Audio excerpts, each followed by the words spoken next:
Good evening, baseball fans. We had some technical difficulties just a little earlier, but we're back. We're going to kick this back up. Let's get this going. We're talking Shohei Otani. We're talking Yoshinobu Yamamoto. We're talking the fallout of the winter meetings. Good evening, everybody. How you doing? Sorry about that. We had some technical difficulties there. Lost a bit of connection, but it looks like we're good to go. Let's kind of dive right into this. I guess do a quick little intro again. All right. Winter meetings fallout. Had a big Juan Soto trade yesterday. Had a couple of moves happening right after everyone was starting to go home. Eduardo Rodriguez, Candelario, right? But the big one was Juan Soto. After pretty much everyone was going home, right? We're going to talk about what's going to happen here possibly in the next few days with Shohei Otani. What could this mean for the market moving forward? And we got some other news and notes to talk about as well. We got a little Shota Imanaga. We got some Orioles in the news. So let's get to it here, everyone. Let's get to it. I know we lost a few people there, but we're back. Connection is good. We're good to go. Here we go. All righty. Michael, let's try this again. Can you hear me? I can hear you. Okay, all right. I'm sorry about that, my friend. I don't know what the heck just happened, but where were we? Let's just do a quick little recap of what we were talking about before we lost the connection. We were talking about how Shohei Otani, and no fault of his own, the market is being held up a little bit with, obviously this massive contract that he's going to be getting. If you look at the teams that are involved, teams like the Dodgers, all right, the Blue Jays are going to be big spenders in this market, it seems. The Giants, the Cubs, right? Who knows with the Angels, what's going on with them.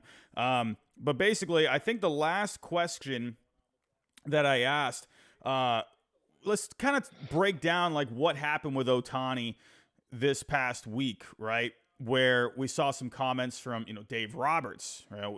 Coming out and saying what he said, saying they met with Ohtani, and everyone was just going crazy about that on X-Land, right? And then, basically, we go back to the report where Ohtani's camp didn't really want anything getting out, and then Dave Roberts coming out simply saying, hey, yeah, we met with him, went well. From your end, did you hear anything from any, of the people that you've been talking to, any reactions to that, or was that a bit overblown? I mean, there's a few things. Like, Dave Roberts was definitely not supposed to say that. Like, I think that's pretty clear. That was a screw up on his behalf. Now, there's varying opinions here. Like, Shohei Otani is 100% entitled to his privacy. One thing I'll say is, like, there's definitely some people rolling their eyes, including people who are involved here, at the secrecy of all of this. Like, Yeah. you don't want us, like, as reporters, to try to find out what the biggest and best player in baseball is intending on doing. Yeah. This is a $600 million contract. Like, Crazy. and I saw Passon talking about this earlier today on the McAfee show. Like, you don't think that if he put up some type of, like, tweet or Instagram post or like something for engagement, like in Los Angeles, in, Toronto, like it would go ballistic. And it's almost bad for baseball that like the biggest free agent, almost a unicorn of sorts, hits the market, and his agent's requesting that no one talks about him. And that's a whole other story. But what I'll tell you here is, like, there's multiple parts. In terms of Ohtani, like, I've gotten a clear picture that the Blue Jays are in hard here, and the Dodgers are in hard. The Giants are also in hard. It's unclear where they stand. You can't really get a pulse there. Yeah. And then you have the Angels and the Cubs that are kind of watching from afar. You'll hear varying things. My take is, like, Jed Hoyer reportedly pretty much yelling at Bob Nightingale for reporting without, it sounds like, just asking for his approval. Were there any details on that? I'm sorry to cut you off. Did you hear any details about that? Like, where they were? Like, were they in a room? Like, were they out in the lobby? Like, did you hear anything about that exchange? I can't divulge a lot of it, but I think they caught him. He caught him in the lobby, or I think in the lobby of the hotel, and he let him know that he was unhappy about his reporting on the situation. And standard practice or not, like, I think he wanted some type of heads up, like, hey, just want to let you know I'm reporting that you are out on Shohei Otani, and he didn't get that. Yeah. And that upset him. So that probably tells me that they're out. If it's not like he refuted the report, he was upset that he reported without asking. And those are two different things. That tells me they're probably out. And so, and that's pretty similar to kind of what I was hearing. It's more unclear with the Angels. Like, they might just kind of be hanging on and, like, hoping it goes their way. But there's a lot of doubt about that possibility. He was happy there. They gave him full autonomy to do his thing and prepare the way he wanted and make his own decisions. But there's doubt there about, like, how legitimate that is. But, I would say the three major players are, like, the Giants, the Blue Jays, and the Dodgers. But, like, from that group, I would say probably the Blue Jays and the Dodgers, at least perceived in the eyes of the people I talk to, are, like, the teams to track and follow here. Yeah, and going back to those comments, like with Dave Roberts, we got cut off as I was talking about this, but it's kind of funny. You were saying people are rolling their eyes at like wanting to keep everything secret and whatnot. It was just kind of funny to me that with all these teams, right? If you think about it, Dave Roberts, he said something. The Blue Jays, the Giants, they didn't exactly say anything, but people reported stuff on them. Even the Angels giving a little bit of a little something from Ron Washington saying he didn't want to let anything out of the bag, right? And really, when you think about it, out of all the teams that have been, these perceived finalists, the Cubs haven't said a word. So it kind of makes me wonder. I don't think it's that big of a deal. I think at the end of the day, like, Ohtani has to know this is just the media. Like, they're working their tails off just to get any sort of detail they can. They got people with binoculars up in high places looking for anything, everything they can, so he has to know. And I would imagine his agent would have to know too, like, at some point, like, someone's going to figure this out. It only takes one set of eyeballs to see him in San Francisco, like, or something, right? No, I know. I find the Blue Jays one interesting. Have you heard, like, any sort of any sort of details about maybe how these reports came out? Do you think it's more people just seeing it on the ground and just kind of telling someone and then it kind of circulates?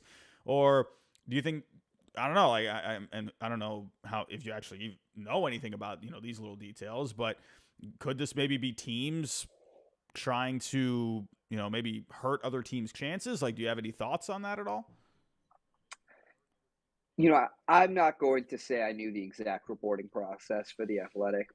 I'm close with a ton of people there, but Yeah, I didn't ask, so I'm not going to speak on their behalf. sure. My guess is like they probably heard from similar people that I have been hearing from, and like I had heard kind of momentum brewing that Mhm. hey, the Blue Jays, they're legit here, like they are going all out to get this Yeah. guy. Oh, yeah. We've been hearing for weeks, like they want a star. They feel like they need another guy, and like no one's shocked that they're interested in a Yeah. player like Shohei Otani, like everyone should be. And so Sure. it just seems like they're kind of taking that to another level. Mhm. What was said, like, which I believe is the case, like he's been to Rogers Center. He knows they've invested a ton of money into Mhm. like renovating it and making it a better place. And so he didn't really have doubts about that. Like they have this new facility that's like supposed to be state of the art. It's beautiful. Yeah. That was something that I think the team wanted to be like, hey, we want to show you this place. Like Yeah. it's pretty sick.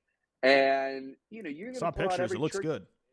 Oh, totally. Like Yeah. you're gonna pull out every trick you can to try to lure this guy. Yeah. And that's what they're doing. And so that's what I'll tell you there. Like my guess is they had some type of inkling, like I think people are watching what they say. It almost Yeah. feels like you're watching on eggshells because Mhm. you will upset someone, some organization, his Yeah. agent, if you report something you shouldn't, or like the teams are also scared. Like Yeah. you saw Brandon Gomes go up there and be like, I was surprised by what Dave Roberts said. And they asked him, do you think this impacts your chances? And he says, I have no idea. Like they are walking Yeah. on eggshells, like that's the reality of the situation is like it's almost uncharted territory. You never see You have agents no idea. say like, Yeah. don't talk about this. Yeah. And so everyone's kind of uptight. Like they don't know what they can say, what they can't say. And that's where it's tricky. And give credit to a team like the Giants where like no one can figure out what's going on. Like I've made calls and I have people that like know what's going on and they are hushed. They don't want to say a word on it Yeah. and respect them. Like Yeah. they know what's at stake here and they don't want to screw it up. It's pretty, when I think, and how many months from now, years even, you could look back on this and it's kind of one of those you're kind of, I think a lot of people were expecting, before they had come out and said, yeah, we don't want anything getting out. Like people thought this was going to be almost like an entertainment kind of a thing, right? You're seeing a lot of people in the media coming out and really bashing this whole process. You're seeing, guys over on ESPN, Mad Dog, right? Kind of just blowing a lid over on ESPN, basically saying like, this is ridiculous, right? We've seen Right. Harold Reynolds a couple of times, even on MLB Network, saying like, this is hurting the game. Like this should be more public.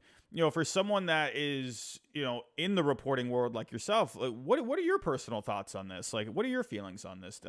I'm very curious about that. I think it's, and I'm not trying to insult anyone in this Sure. process. Hey, it's a little silly, honestly. Yeah. And you don't want us to talk about the best player in baseball. That, in my mind, is ridiculous. Like, Yeah. fans are crawling. They want answers here. The Yeah. job of a reporter is to get this information. Mhm. So, we're not just going to give up on asking around. Like, obviously, I've had my fair share of reports on everything Otani, Yeah. and I almost feel like I'm walking on eggshells because Yeah. I'm scared someone's going to be upset at me about something I report. Like, Yeah. and I'm 100% confident in the accuracy of my reporting. And Yeah. so that's where it's tricky. Like, I think reporters are scared because you saw Bob Nightingale report that the Cubs are out, and then he got lit up by the Cubs GM. Yeah. So, it's like, it's not even like you worry about the accuracy of your reporting. Yeah. Like, I'm not worried at all about the accuracy of my reporting. I'm more worried about accurately reporting in this instance. Right. In this instance, and like getting blasted by someone. Right. So Affecting relationships. And, exactly. because at the end of the day, you're looking at this is your job, right? And you don't want to be, Exactly. stepping on any toes, and like, you don't want to affect anything that you have for your future job, right? So like, it's very tricky. I know. It's interesting. I do wonder, I thought about this a little earlier today. I wonder if possibly, I would say probably not. I mean, this is a different cat. Like, this is completely different, right? But I just wonder if maybe other players, agents, maybe start going this route. And we don't usually see that, but kind of just makes me wonder for the future. Do you think we could see more of this in the future from other players and whatnot? No, that's my guess. My guess is no. Yeah. Ohtani said to be a private guy. He doesn't, like, he kind of keeps to himself. I don't think he loves the attention. And the only reason I think the teams are so, like, they've come to terms with this is how it is, and they're going to respect the player. Like, if he says kind of don't tell people, like, they made a really big deal about this. Like, they told every team from the start, like, we will hold it against you. Like, there are cases through time where the player says, like, hey, I don't want to really be in the news. Like, if you can, like, keep our conversations private. Like, I think David Robertson, when he signed with the Mets last year, like, he was his own agent. So he had the complete ability to do that. And his negotiations, he kept internal because he was his agent and he didn't want anything to get out. And I believe that, like, he kind of pretty much told the organization, like, let's not talk, beyond us two. And that's what they did. That's common. But to almost make a huge deal about it, you have to be a desired enough player to pull that off. And I think if teams didn't want Shohei Otani this bad, I think the rolling the eyes might turn into action. Like, like and maybe maybe I'm off here, but like, if so and so low profile free agent is like, we will hold it against you if you tell other people, like, they might be like, forget it, like. There sometimes it comes off as almost cocky, but in this case, he is the best player in baseball, and to some people's point, like, he's entitled to his privacy. It's just like, I think what people are rolling their eyes at is like the feeling that they'll get in trouble if they report something accurately, which in the reporter world, like, should never be a concern, but in this case, it is. Yeah, it's really interesting seeing it, but almost for me personally, I'm a suspense kind of a guy. Like, I in a way, I sort of kind of like it. Like, it brings more mystery. You know what I mean? Like, I don't know. I'm not saying it's the best way to go about it, but Sure. I always try to, I'm a I'm a glass half full kind of a guy. I try to look at things from that point of view, right? I like a little bit of a suspense, right? It gets people talking maybe a little bit more, right? But yeah, people want to do their jobs. They want to get out there. They want to report the news, even if it's something little. But I think what we've actually seen, I feel like it's actually, and I'm going to ask you this, your own personal opinion on this. Do you feel like it's made reporters even more antsy trying to get news out there? Like, do you think it's maybe kind of turn into a bit of a negative effect, right? Because we were seeing, I feel like, just so many, like, look at the Juan Soto, stuff yesterday. It was like, it felt like we saw like the same exact tweet, like 80 different times from, all these different people. It just felt like people were trying so hard to just get something out there, right? Do you feel like it's having a negative effect on how people are, trying to report things out there? I mean, I think that's the world we live in, unfortunately. And like, I'm not going to call anyone directly, but like, there was clearly some people that were trying to jump the gun and be the first. And that's when, when deals are reported that might not be actually done and you're reporting they're done, like, sometimes that stuff will bite you. And, that's why anytime I'm posting something to that, like, I'm not going to be one to be like, Juan Soto is finalizing a deal when I haven't heard from 3 people that he's finalizing a deal and the players have been told, like, they're being traded. Like, I am extra cautious anytime I'm breaking news. Yeah. And that's why you don't see me breaking every new like there are plenty of things that I hear from one person, but I just can't, like I put it out there to everyone else, like, hey, you hearing this? You hearing this? Like, I'm not gonna just be like, I'm putting it up there, one source, let's hope he was right. These are things you kind of learn through time, like you need multiple sources, you need to make sure you're on the money. And once you hear it from two, three, four guys, that's when it's like, all right, let me put this out to the universe. Yeah. But I think, like, and I am very friendly with like a ton of reporters Sure. throughout baseball. Like, that's something we're all conscious of is like, don't run them with one source. And I think if you look at how the best reporters in baseball do it, like they triple check before they run with anything. Oh yeah. And I try to be no different in that way. Yeah. Well, it looks like we could be seeing something in the next few days. And, I guess when you really think about it, you had the meetings, at least all these reported meetings happening over the weekend, earlier this week. Who knows if there's been anything else? Like, who knows if maybe he went to Chicago at some point. Maybe he went back, to talk with the Angels at some point. We'll have to just wait and see. But it looks like we are approaching a decision. Jeff Passan here on ESPN this morning on the Pat McAfee Show says that we could be, at least this morning when he said this, could be within 96 hours of a decision. And who knows if this happens over the weekend? Who knows if it's tomorrow? Who knows if it's in 10 minutes from now? We don't know. Pretty much she was saying today, we're on Shohei Otani watch, right? Feels like anything could happen at any point.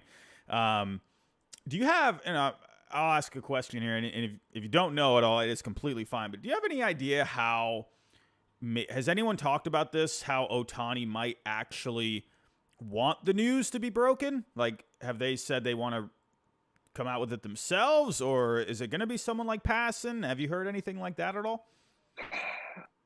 I don't know, honestly. And here's what I think, like, in line with what I've heard, like 96 hours, I think is likely when we get some type of inclination of like, hey, it's down to so-and-so team, or maybe a rumored favorite. Yeah. I'm not entirely sure that it's like signed on the dotted line, like next 96 hours, like he is signing with blank. Yeah. And, I think I would be comfortable saying like in the next week, we should probably have an answer. But like Passan suggested, like, I think we'll have a good idea of like either finalists or favorites for Shohei Otani in the next 96 hours. Yeah, I think so too. It feels like it's heading that way. Because, I mean, it's not like he's only had the last few weeks to think about this. This guy's been thinking about this for however long now. Probably going back to the last couple of years, right? My guess, and I've told you this before, is I feel like he had a team. I'm just guessing, right? Probably had a team already in mind that he was probably feeling. Then he wanted to kind of go through the due diligence, right? Go meet people, shake hands, right? And then see if his mind gets changed, right? And it feels like if there is one team that has possibly changed his mind, and we talked about this earlier, is the Blue Jays, right? A whole bunch of renovations going on there. And one thing I think is also being left out is look at what they've done in the last couple of years as well. They've been able to attract those free agents, right? The top guys in their free agent markets, right? George Springer, sure, I know not the best year last year, but this is one of the top free agents on the market a couple of years ago, and they got him to go there. Kevin Gausman, not too long ago as well.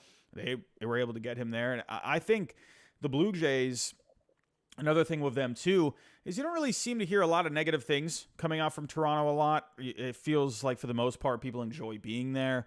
Doesn't seem like anyone, anything negative really ever coming out.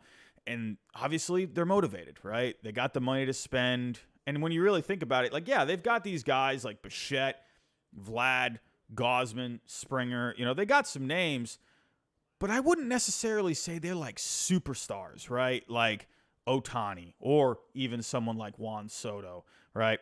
Even someone like Aaron Judge, right? Do you think that with the Blue Jays at the end of the day, if you're leaning any certain way, do you think they could be perhaps maybe ahead of the Dodgers right now? Or do you feel like, from what you're sensing out there, do you feel like the Dodgers are still in, a good, strong position here ahead of others? Or do you think it's pretty even? We talked about that last time too. You feel like it's pretty even. Has your mind changed at all? It's funny you talk about some of their free agents. Like, one thing I heard was Kevin Gausman actually did not accept the highest bid when he went to Toronto. The Mets were the highest bid there. And yet he found his way into Toronto. The runner-up for George Springer years back was the Mets, but yet he chose Toronto. Sometimes,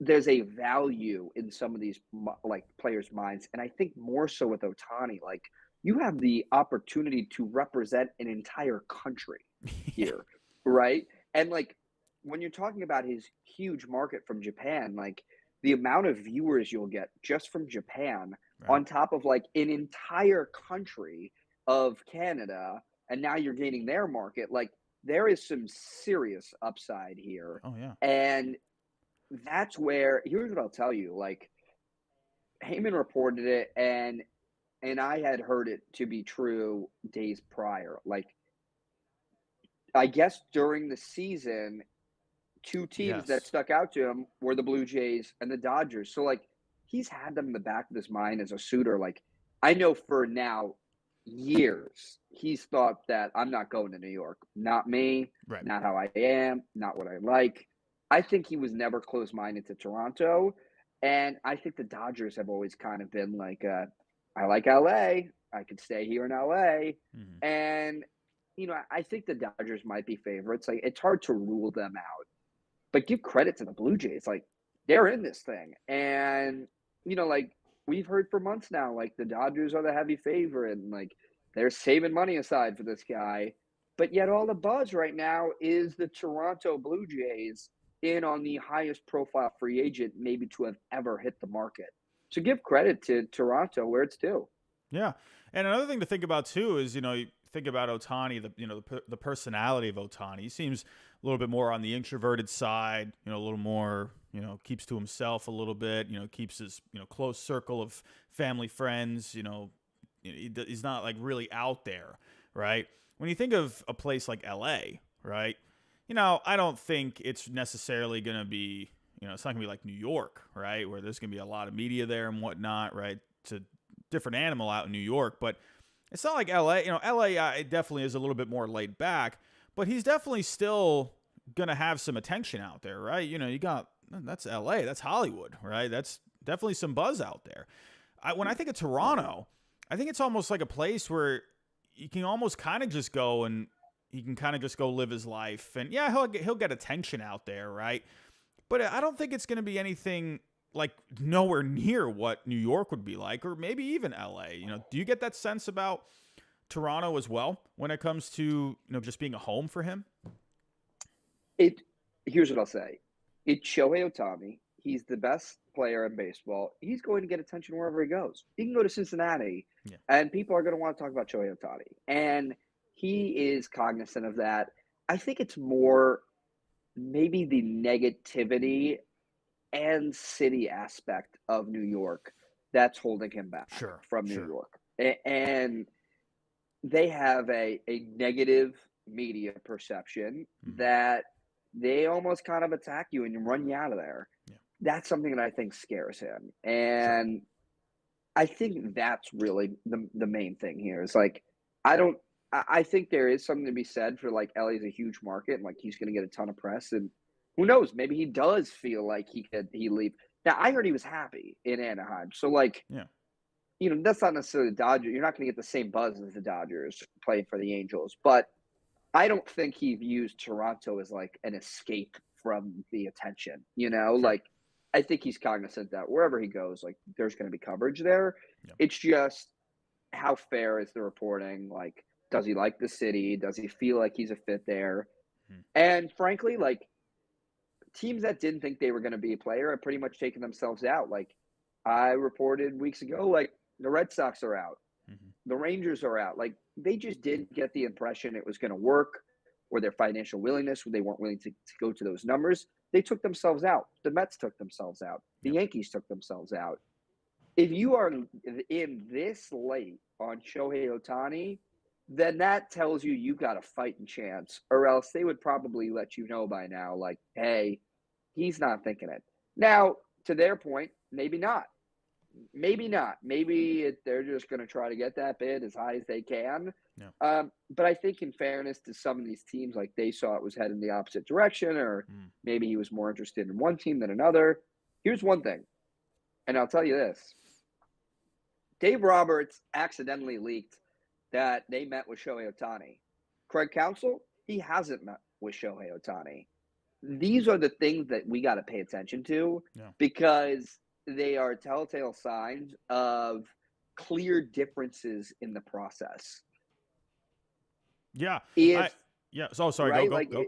If the Cubs were as in as the Dodgers, you would think that he would be meeting with them just like he met with the Dodgers. These are the things that might be the difference of like, hey, Ohtani is interested. He wants to meet with you, the Blue Jays. He wants to meet with you, the Dodgers. But yet you're talking about a team like the Cubs, and yet their manager hasn't said a word to him. So these are things we got to follow. Like, if he's really interested, he's going to express it to those teams, and they will know it. And teams like the Cubs, they feel like they're on the outside looking in or just entirely out. Has there been like any sort of inclination? I'm not asking you personally. I'm just not like, sure. Has there been anything out there in the media like suggesting any sort of a Cubs interview? I haven't seen anything. Have you seen anything about a possible Cubs connection, or does it seem like they're, on the outs?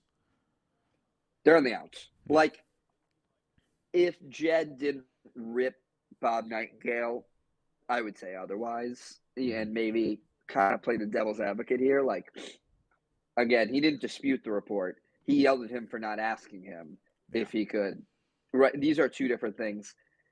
Yeah. I would be surprised if, and I was one that when they kind of came into the picture, I put my tweet out like, these are the 4 teams I know, and who ended up being kind of like the 4 perceived finalists here. They were the team like, hey, watch the Cubs. Yep. You don't hear any of that anymore. And like, I'm well connected with some of the Cubs guys, and like, they're not hearing it. The buzz has kind of died off there. Craig Counsell hasn't met with him. Yeah. Jed's not denying the report.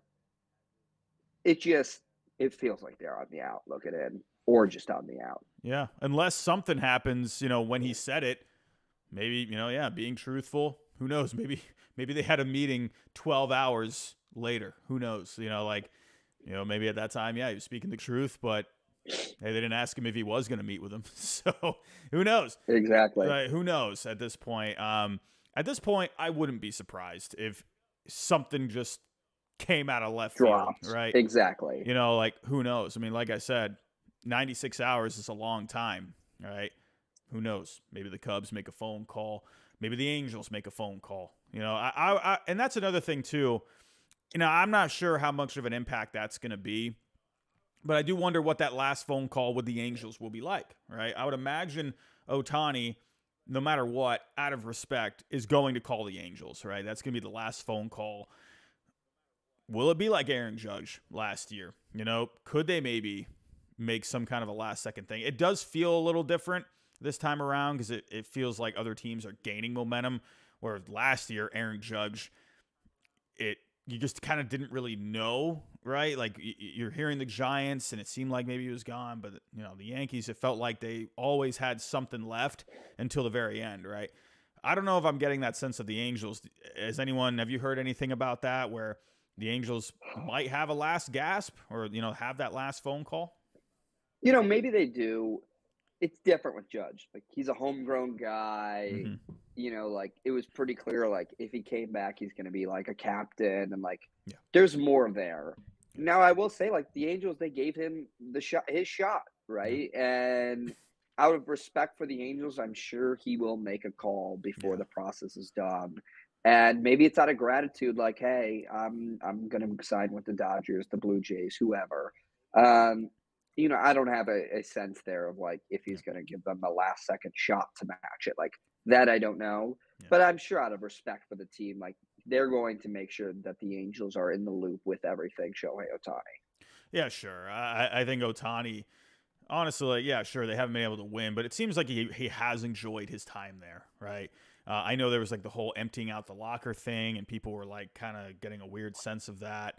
But I do think he does respect everything that's been going on with them. So I would think there will be a last call. But let's actually shift over. We're going to stick with Ohtani here, but we're actually going to go take a look here at our sponsor, right? I'm going to show you some updated odds when it comes to BetUS. Our friends over here, we just signed up with BetUS as the sponsor.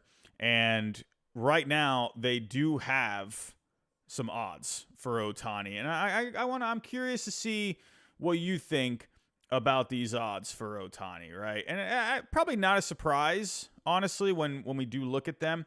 But they did shift a little bit today. There was a bit of a shift, right? So yesterday, the Dodgers were also at negative 200, right? But yesterday, the Blue Jays were at we're at plus 150. Now that has gone to plus 200. So gone back a little bit here.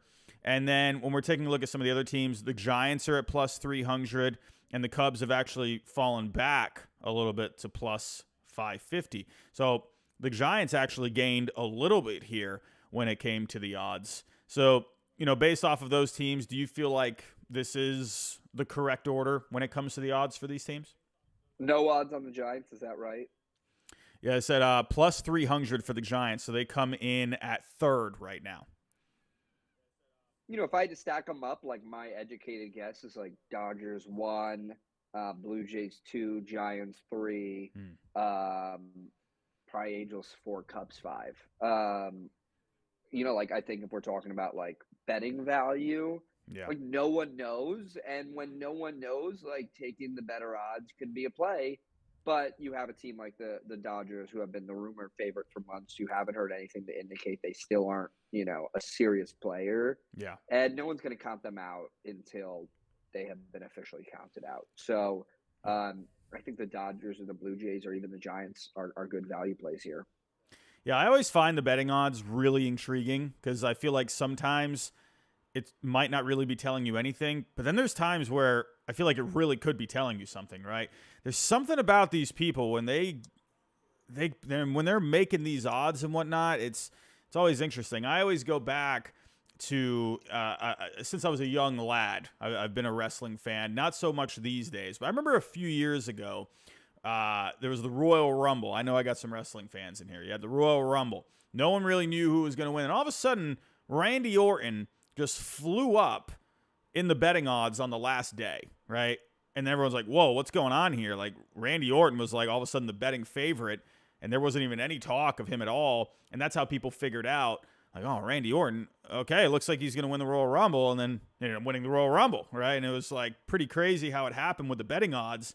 There wasn't any like reported news or anything, but it's weird how some of these people behind the scenes can have something, right? So it's interesting how it can work, but it does feel like these are, when you're looking at it from a perception point of view, it does feel like the Dodgers, the Blue Jays have just gained a ton of steam over the last week.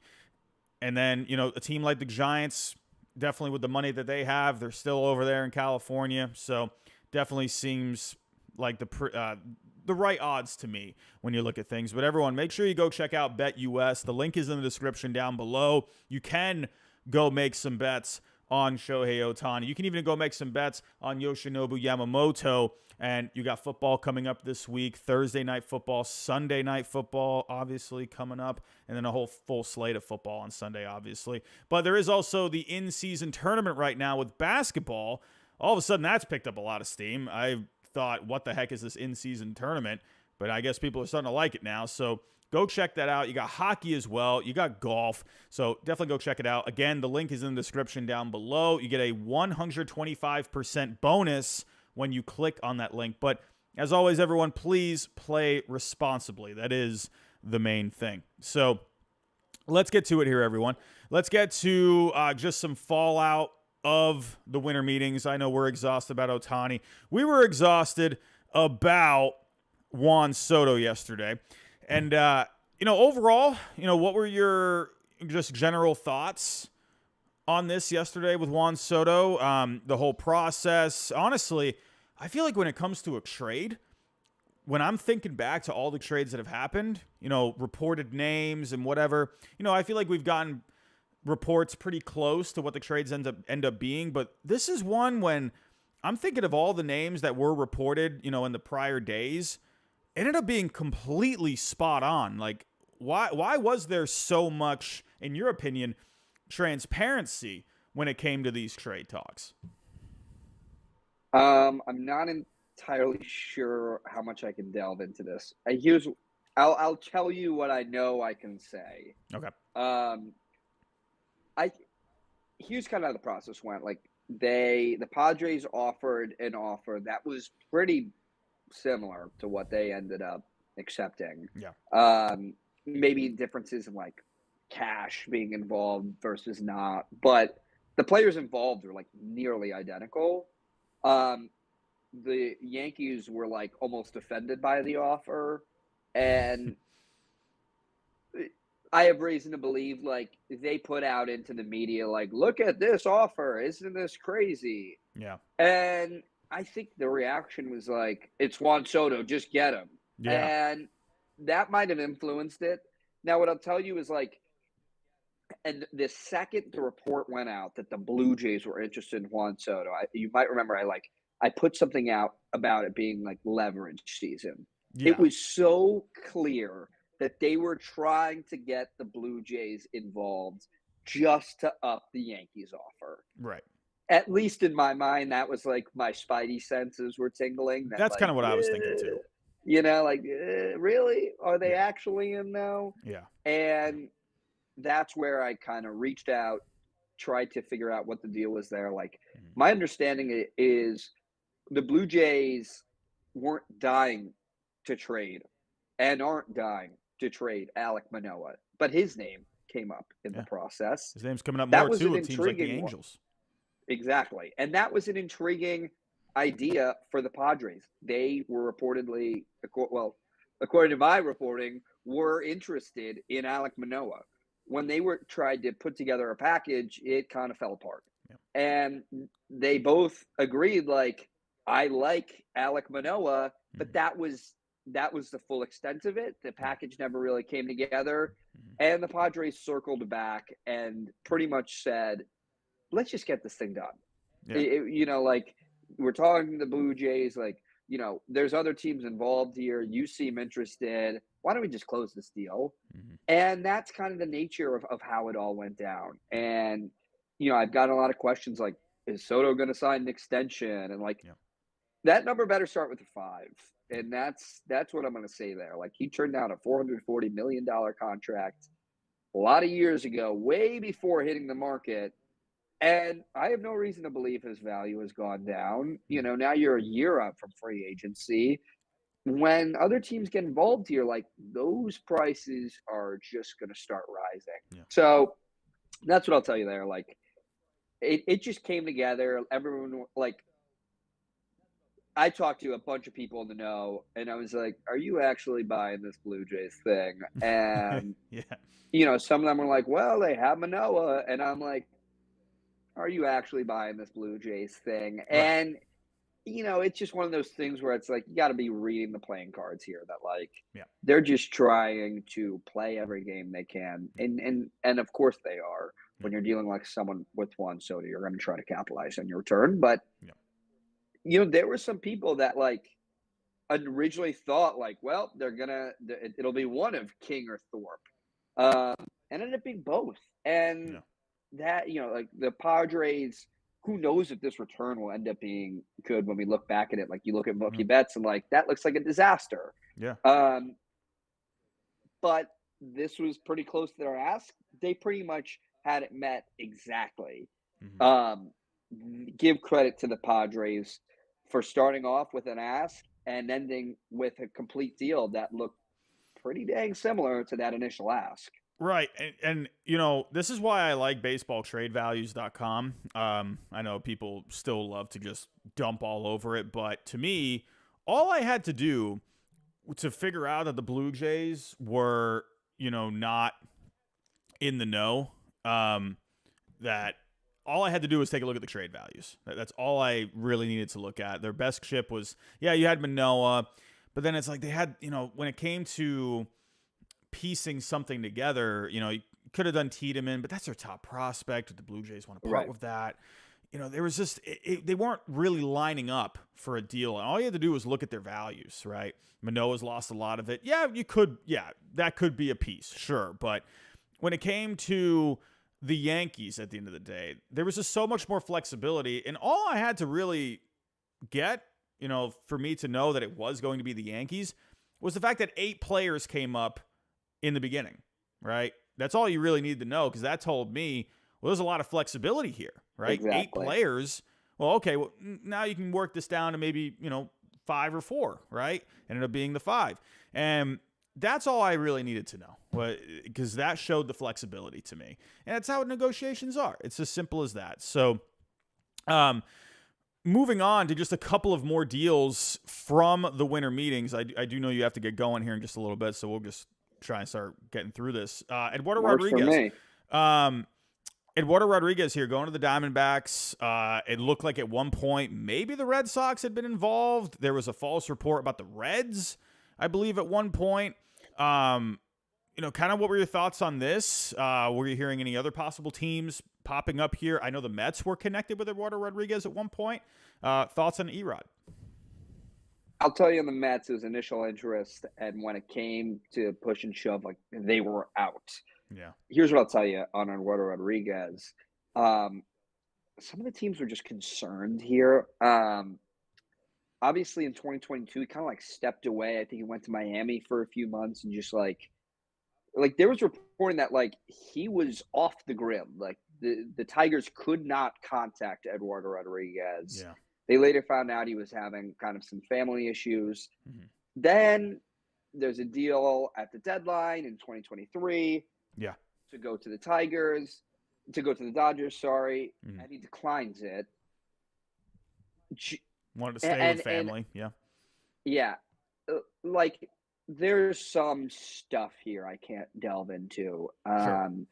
But what I'll tell you is there was teams involved that were concerned how much he cared about winning. Mm-hmm. And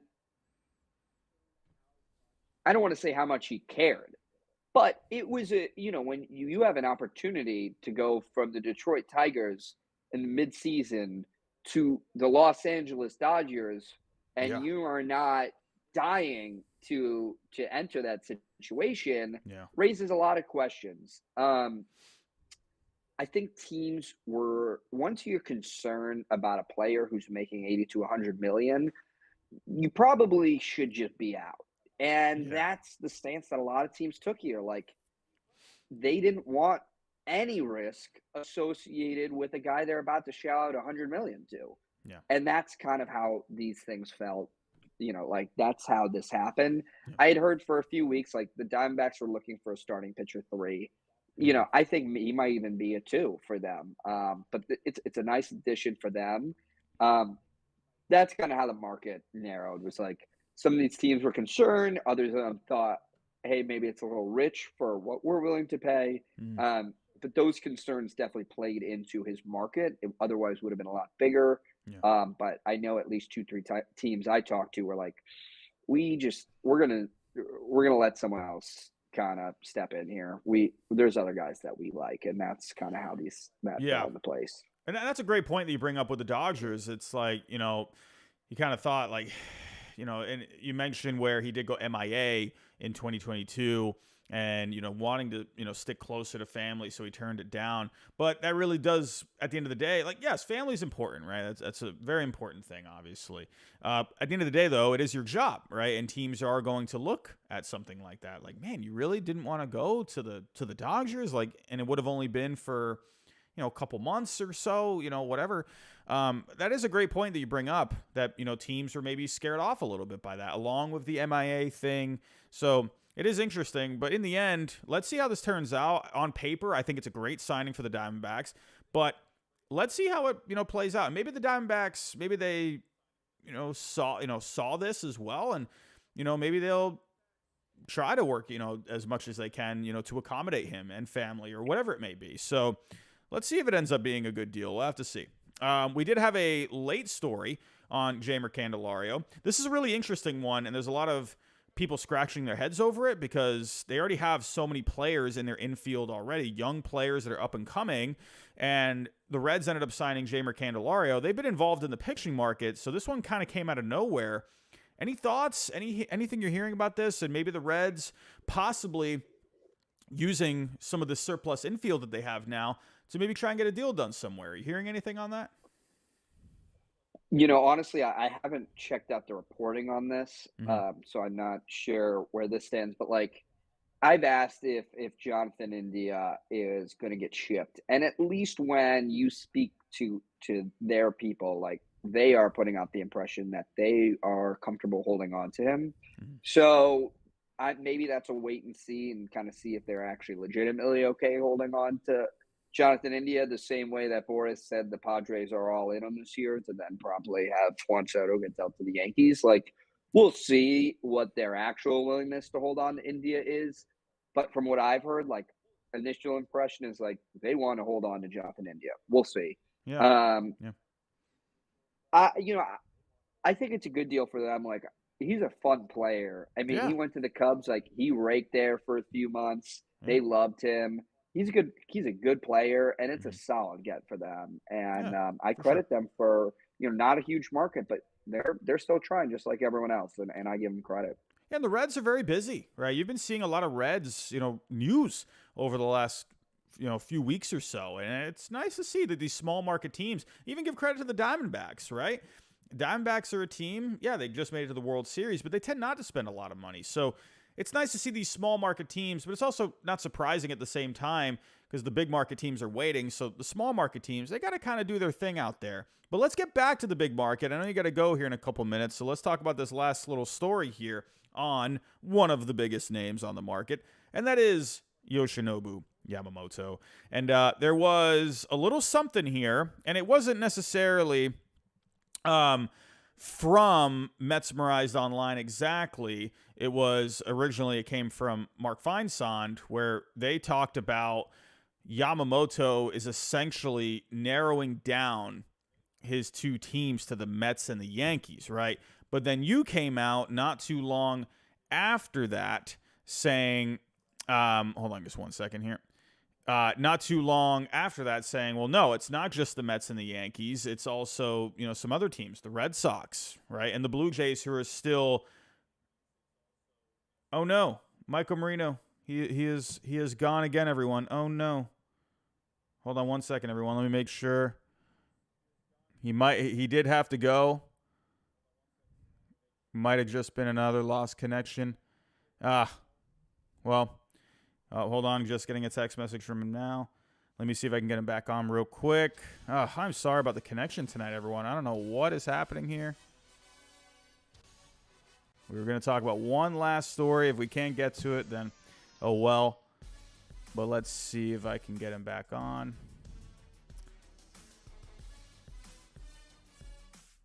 Okay. All right. He is back on. We got him back. Here we go. Michael, can you hear me? On. Try one. Hold on 1 second for me. All right. We are here. Michael, can you hear me? I can hear you. All right. Sorry about that, my friends. Oh, my goodness. We're almost through here. I apologize, my friend. I don't know what the heck's going on. Almost at the finish line. Well, we got the Yamamoto story. And Mesmerized basically saying, and also Mark Feinsand, they're getting it from him, saying it's down to the Mets and the Yankees. But you came out with another tweet today saying, no, it's not down to the Mets and the Yankees. We also got the Red Sox still involved, right? The Blue Jays are still going to be there, right? But they're dealing with Ohtani right now. So overall thoughts on this story today from Mesmerized about Yamamoto. Yeah, I mean, here's what I'll add. I know of at least two others. The Giants are in, and just like Toronto, their Ohtani pursuit weighs in heavily here. And I'll add the Cubs are in here. So there's so many teams involved here that, I think honestly, I think what Metsmerize was trying to do was summarize a report that said they think it'll come down to two, which instead they just reported like it's down to two. I think it was just kind of a miscommunication there, and like I Sure. wasn't trying to, like pick apart what they were saying. Like I just wanted to be clear with what I was hearing in my reporting, so that like everyone was kind of on the same page. Like there's so many suitors here. If you are saying like the Yankees are the favorites for Yamamoto, like you don't know because the Yankees don't know. And that's why it's hard to rule out suitors at this point. Like I think we'll probably get an answer within maybe a week from December 14th. Like I think December 14th is probably the first time or like inkling of when we're going to probably start to hear something there. Yeah. Um, that's what I would say with Yamamoto. Like nothing has changed. Like we just know of more suitors involved here. Right. The price tag, like I have a guess here. I think it's going to end up being like 255, not including posting. So approaching or over 300 million is kind of where this thing's going to end up. Yeah, that's what I'm sensing too, right? You're seeing that 300 number a lot, and I'm thinking there's no way just from a perception point of view, that's just hard to swallow, a $300 million deal to a guy that hasn't thrown an inning. Now, a lot of these guys out here are saying that he is going to be top notch, right? Everything they've gathered when it comes to data, looking at the scouting reports, everything they need, they are pretty much out there saying, yeah, this guy is going to be legit, right? He could be, top 10. I've even seen something out there, possibly even, maybe even a top 5 pitcher in the game. He is the real deal, but I just find it very odd and confusing that you're seeing so many different kind of reports, and it is hard to say, right? But you're seeing so many different kind of reports right now where it's, gonna be down to the Mets, the Yankees, the Dodgers, right? Nightingale said that. And we see this today, sure, maybe miscommunication, but then you're seeing guys like Morosi and even Passan have said, no, there are other teams like the Red Sox, the Cubs, right? The Giants, right? So any idea why there could be some inconsistencies there when it comes to just the reporting, or is it just kind of maybe people are just hearing different things? What do you think about that? I think when you have a bidding war and the two teams in New York are involved, that's going to get all the press. Yeah. And, I think everyone's tempted to just jump to conclusions that, like, well, the Mets and the Yankees are in, and it's a high profile free agent. And, like, they both have wealthy owners. It's down to the Mets and the Yankees. That it's an easy storyline to jump to. Yeah. And who knows? I could be telling you in a week it's down to the Mets and the Yankees. But we're not there yet. And whoever, if you think that, like, you're just jumping the gun unless you've got, unbelievable sources that I, don't have. My impression here, like, there's multiple teams in, and I'm not comfortable ruling anyone out until I hear myself so-and-so team is out. And all I've heard is there's like 7, 8 teams that are seriously involved here. So that needs to sort itself out first.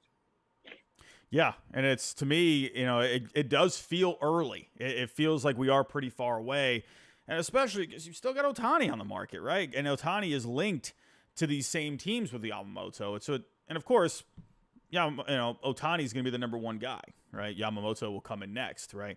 So, and it just goes to show how slow this market is moving. Guys are just trying to get any kind of reports out there, anything where they can get their clicks and, do what they got to do. But really, in my opinion, I really just think it just shows just the overall reflection on how these two guys, and no fault of their own, it's just the market and the way it is, how just slow it is moving, right?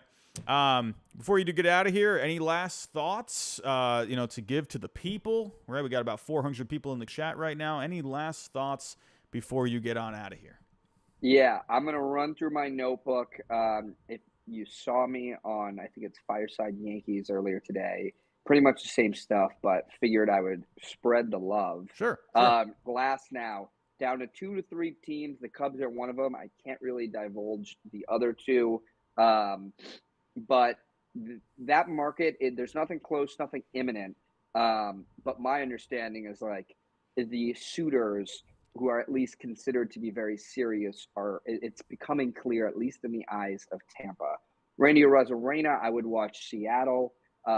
That's something that just it makes too much sense, honestly, in my mind. There's still suitors. I know when I last talked to someone I know, they said only 2 teams had called. I know Seattle had talked. They were one of them. Can't really speak on the second one, but there are 3. Oh, I lost an AirPod in the process. But can you hear me? Yes. You can still hear me? Okay. Let me continue to run through.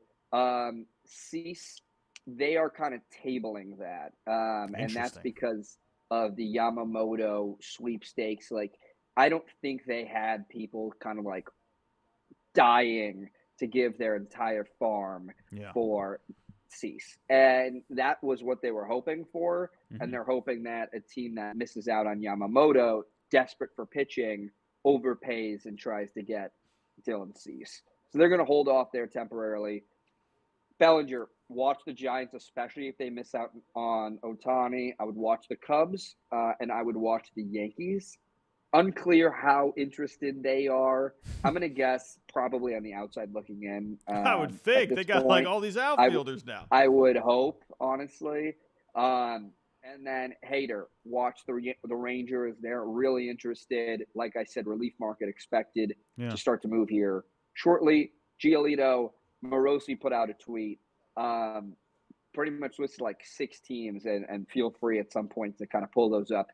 I heard and can confirm every single team on that list except for the Mets. The Mets are not involved there. And so at least to my understanding, like that's not a market they're really tapped into.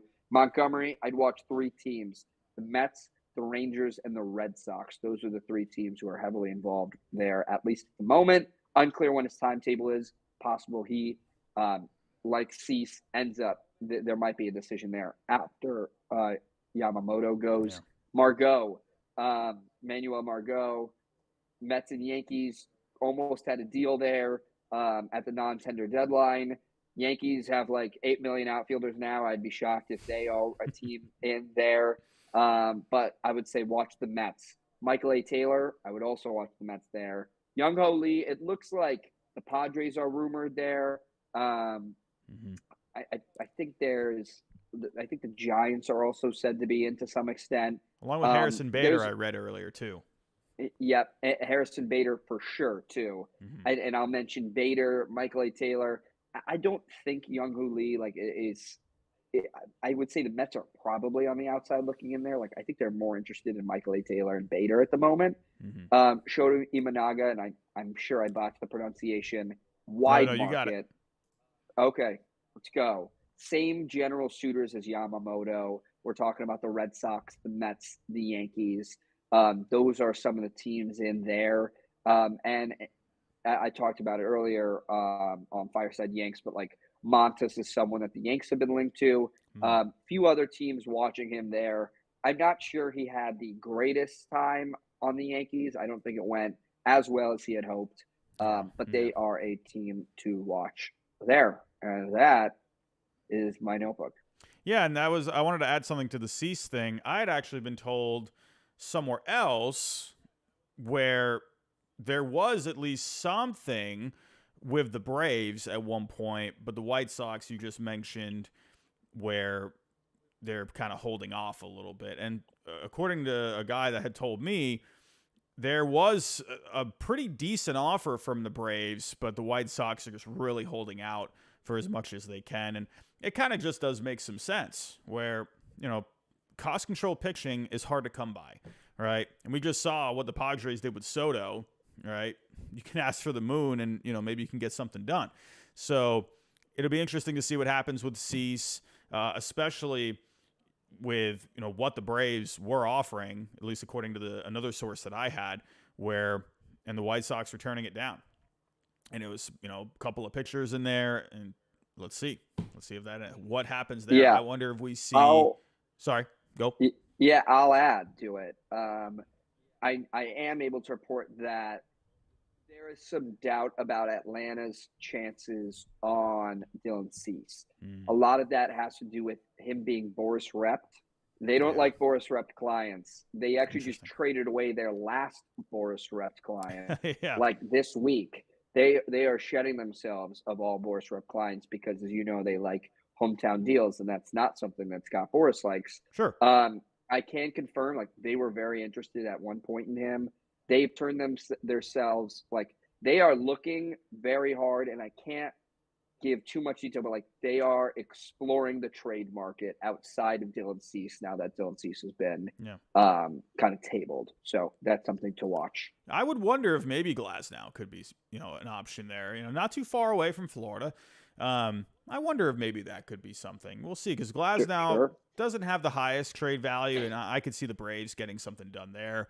If Cease is too much for them, they, I think, could definitely work something out with the Rays. We'll see. But, Michael, thank you so much. I know you have to get going. I appreciate you always joining. You're always welcome back on the show. We'll talk to you next time, all right? I appreciate it, man. Thank you so much for having me. Yeah, thank you, man. We'll talk to you next time, all right? Thank you. Have a nice day. See you later.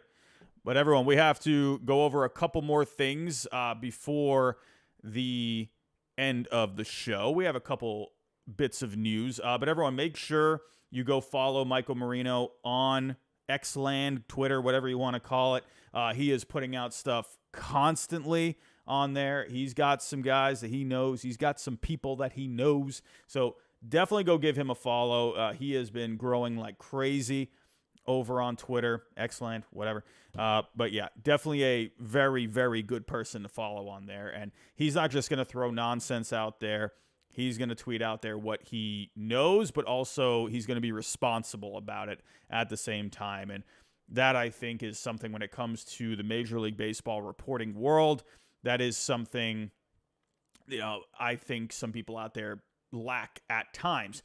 But with Michael Marino, he's very solid at what he does. He's a trusted source. So definitely go give him a follow right now if you haven't already. But a couple more things to go over here. Well, actually, really just one more. Well, not two more things. We got the Orioles, right? And, hey, seeing a little something about the Orioles here. We're talking about how the Braves, they like to, get those homegrown guys, signed up, locked up to those extensions. Well, it looks like the Orioles are looking to do the same thing, right? Gunnar Henderson, Jackson Holliday. Gunnar Henderson winning Rookie of the Year. Jackson Holliday, this guy is going to be an absolute stud. So look out here. According to Andy Koska of the Baltimore Banner, right, they're looking to possibly get something done.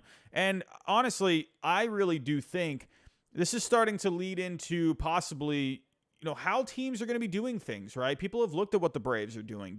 Look at what the Brewers did with Jackson Chourio, right? Getting them locked up for the long haul, getting them signed up to these 10-year deals and not having to go through the arbitration process, getting some kind of a deal where they're going to be getting paid during this time. And what I think it says for Jackson Holliday, he is going to be a special player. He's going to be very good. They have all the confidence in the world in him. He is flying through that minor league system right now. So would not be surprised in the least bit if you see something get done with Jackson Holliday. We just saw, Chourio get signed. I definitely think you could see this, right? And the Orioles, they don't seem to really want to go out there and spend the big bucks. I was wondering if that was something they were going to do in the last couple of years. Ended up not doing it. So be on the lookout for a Jackson Holliday extension, as well as Gunnar Henderson, right? This guy's going to be really good too, right? But one more thing with the Orioles, right?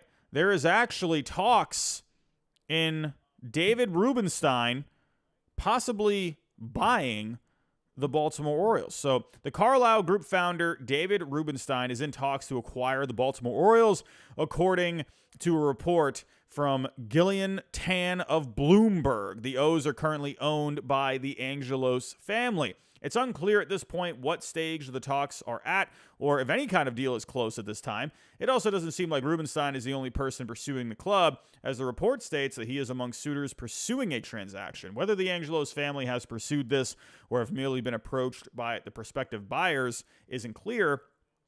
but there has been plenty of uncertainty in recent years about the future of the franchise, right? So look out for this. This is something that we've been hearing.